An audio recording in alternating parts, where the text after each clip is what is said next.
Thank you for your love and support of this church family. You are empowering gospel work to be done here in Toronto and throughout the world. Here are 3 brand new updates of work being done through your prayers and your support.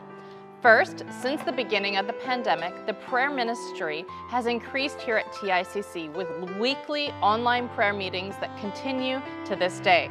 In addition to the prayer work that happens before, during, and after every Sunday worship service and in the life of every member.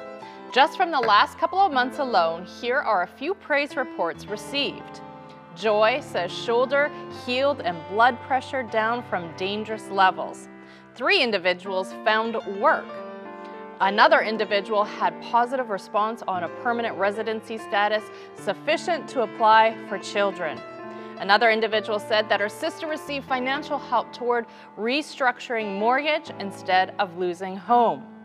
Somebody else experienced their breathing was healed, skin condition was healed.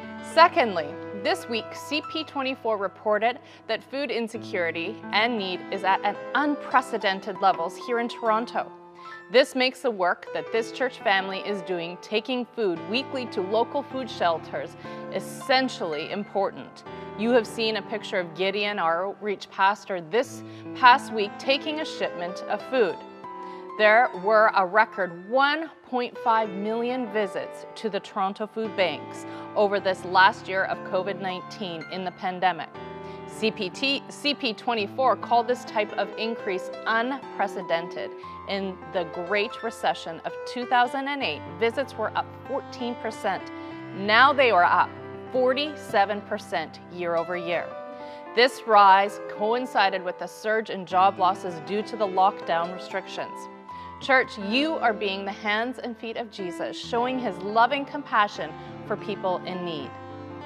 Finally, our Bible school in Medan, Indonesia, has restarted this new school year, and despite the pandemic and limitations, is seeing brand new students trained in the gospel of grace. Already, these precious students are not only learning, but getting out and putting into practice the lessons they are learning by preaching the gospel to those who are in need in the largest Muslim country. We cannot all go to Indonesia or every food shelter or pray for every person, but through our joint collective support, we are making this all possible. Thank you, church family, for making this possible. Would you join me in giving God thanks for the blessing of working through us in this awesome way?